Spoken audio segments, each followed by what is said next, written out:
காலம் கிபி 985ஆம் ஆண்டு. இடம் தஞ்சாவூர் அரண்மனை.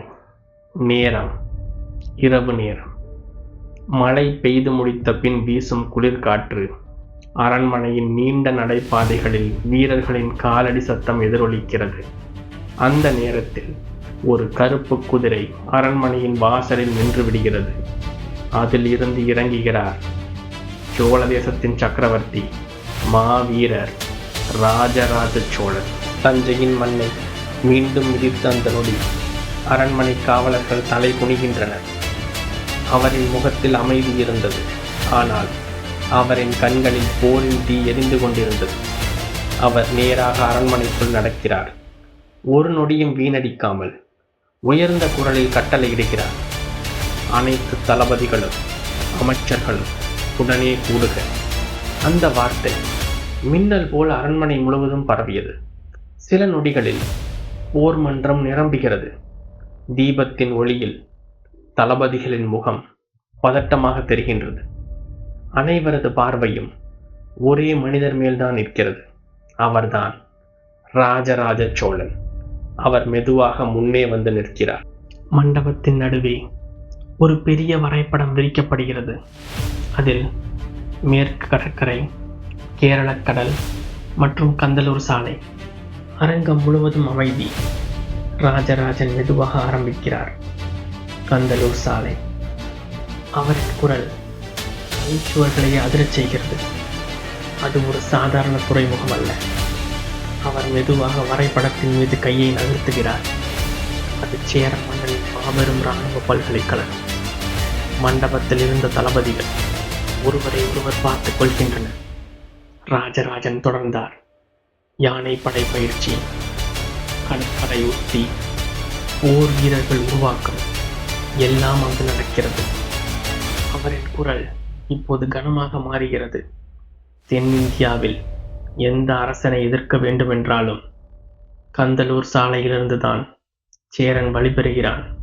அந்த வார்த்தைகள் மண்டபத்தில் இருந்த ஒவ்வொருவரது மனதிலும் பாரமாக விழுந்தது. ராஜராஜன் மீண்டும் வரைபடத்தை நோக்கி திரும்புகிறார். அவர்கள் போர்க்கப்பல்கள் 3 அடுக்குகளாக அமைத்துள்ளனர்.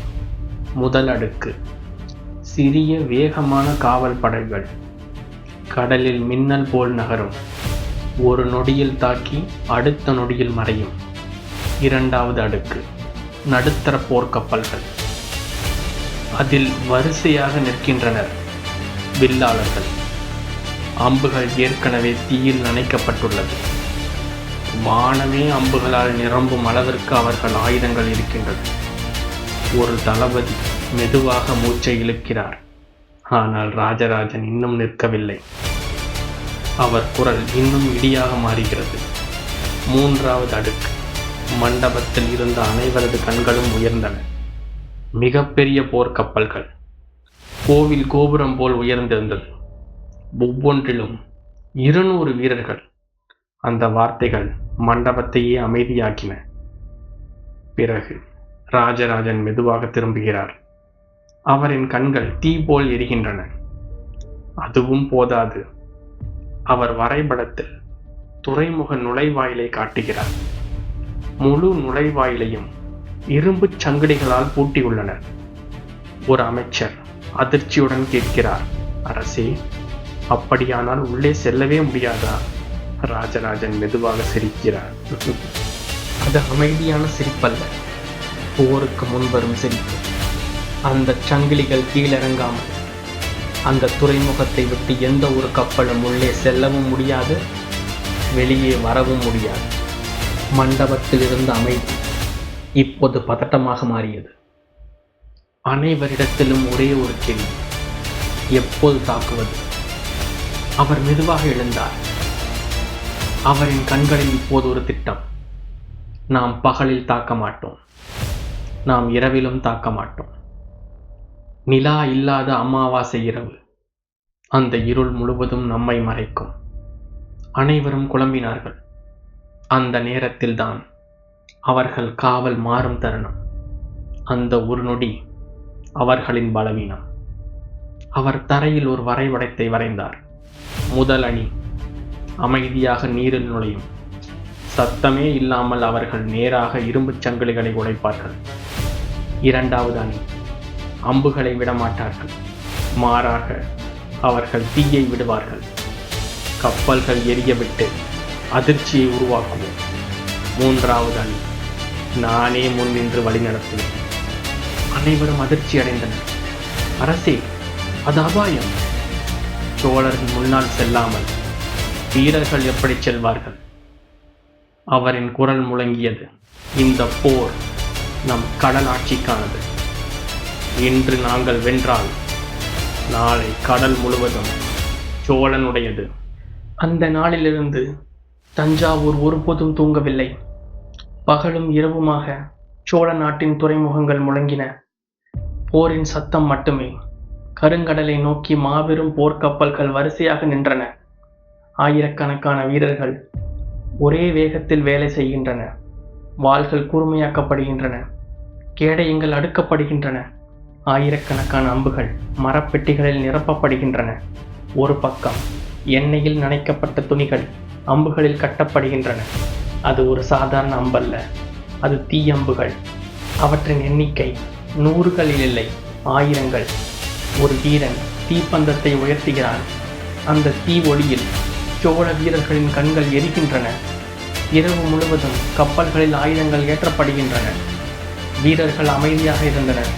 ஆனால் அந்த அமைதிக்குள் ஒரு பேரரசின் கோபம் கொதித்துக் கொண்டிருந்தது.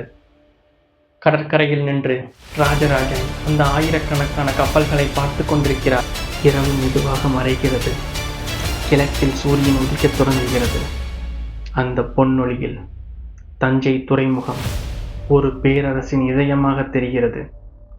கடற்கரையின் எல்லை வரை மாபெரும் மரக்கலங்கள் வரிசையாக நிற்கின்றன.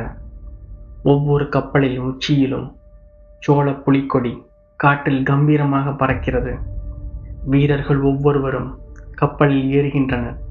அவர்களின் கவசம் சூரிய ஒளியில் பொன்னாக மின்னுகின்றன. ஆனால் அனைவரது கண்களிலும் ஒரே உணர்வு, போர். பின்னர் மாபெரும் யானைகள் கொண்டு வரப்படுகின்றன. மரப்பாலங்கள் அதிர்கின்றன. அவற்றின் கனமான காலடி சத்தம் கடலையே நடுங்கச் செய்கின்றது. குதிரைகள் கத்துகின்றன. வீரர்கள் கட்டளைகளை முழங்குகின்றன. துறைமுகம் முழுவதும் ஒரு பேரரசு நகரும் சத்தம். அந்த நேரத்தில் அனைவரது பார்வையும் ஒரே திசையை நோக்கி திரும்புகின்றது. ராஜராஜன் நடந்து வருகிறார். அவன் முகத்தில் பயமில்லை. அவன் கண்களில் தயக்கமில்லை. ஒரு மனிதன் அல்ல, ஒரு பேரரசை நடந்து வருவது போல் இருந்தது. வீரர்கள் தலை குனிகின்றனர். ராஜராஜன் மெதுவாக தனது போர்க்கப்பலில் ஏறுகின்றார். கரையில் மக்கள் நிற்கின்றனர். முதியவர்கள், பெண்கள், குழந்தைகள். யாரும் சத்தமாக பேசவில்லை. ஆனால் அவர்களின் கண்களில் ஒரே நம்பிக்கை. சோழன் வென்று திரும்புவான். முதல் துடுப்பு கடலை தொடுகின்றது. பின்னர் நூற்றுக்கணக்கான துடுப்புகள் ஒரே நேரத்தில் அலையை பிளக்கின்றது. கப்பல்கள் மெதுவாக நகரத் தொடங்குகின்றது. சூரிய ஒளியில் சோழ புலிக்கொடிகள் கடலில் மேல் எரியும் தீ போல் தெரிகின்றது. அந்த நாள் ஒரு படை மட்டும் கடலுக்குள் புறப்படவில்லை. ஒரு பேரரசு தனது விதியை நோக்கி பயணிக்கிறது. இரவு முழுவதும் கருமை. வானத்தில் நிலா இல்லை. கடல் இப்போது அமைதியாகவும் இல்லை. இடியோடு வானத்தை கிழிக்கின்றது. மின்னல் ஒரு கணம் கடலையே வெள்ளையாக மாற்றுகின்றது.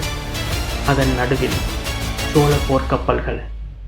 அலைகள் ஆகாயத்தை தொட முயல்கின்றன. ஒரு அலை உயர்ந்தது. மரக்கலத்தின் மீது மோதுகின்றது. கப்பல்கள் ஆபத்தாக ஆடுகின்றது. மரங்கள் முறியும் சத்தம். கயிறுகள் பறக்கும் சத்தம். வீரர்கள் கப்பலின் விளிம்புகளை இறுக்கமாக பிடித்துக் கொள்கின்றனர். சிலர் கீழே விழுகின்றனர். சிலர் கடலுக்குள் இழுக்கப்பட போகும் தருணத்தில் மீட்கப்படுகின்றனர். ஒரு படைத்தலைவன் தண்ணீரை கிழித்தபடி ஓடி வருகின்றான். அவன் முகத்திலோ பதட்டம், குரலிலோ பயம். மன்னா, மற்றொரு அலை கப்பலை அதிர வைக்கிறது. திரும்பி போய்விடுவோம். இந்த புயல் நம்மை முன்னேற விடாது. ஆனால் ராஜராஜன் அமைதியாக நிற்கின்றான். மழை அவன் முகத்தில் பலமாக விழுகின்றது. அவன் உடை காற்றில் ஆடுகின்றது. ஆனால் அவன் கண்கள் மட்டும் கல்லை போல் அசையாமல் இருக்கின்றது. அவன் மெதுவாக கடலை நோக்கி திரும்பினான். அலைகள் கர்ஜிக்கின்றன. காற்று முழங்குகிறது. அவன் குரல் ஒலித்தது. திரும்புவதற்காக நான் புறப்படவில்லை. கந்தலூர் சாலையிலிருந்து சில மைல்கள் தூரத்தில் இருக்கும் ஒரு சிறிய தீவு.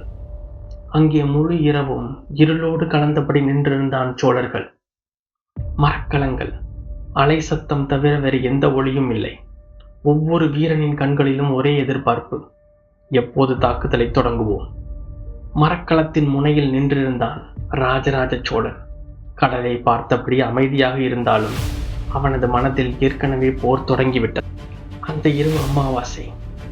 நிலவில்லாத வானம். அதுவே சோழர்களின் மிகப்பெரிய ஆயுதம். விடியற்காலை நெருங்கியது. திடீரென தொலைவில் இருந்து ஒரு உயரமான கண்காணிப்பு பாறையின் மேல் ஒரு தீப்பந்தம் எரிந்தது. சோழ ஒற்றன் சிக்னல் அது. வழி திறந்துவிட அடுத்த நொடியே ராஜாவின் கையை உயர்த்தினார். சோழ மரக்கலங்கள் மெதுவாக இருளை கிழித்தபடி நகரத் தொடங்கியது.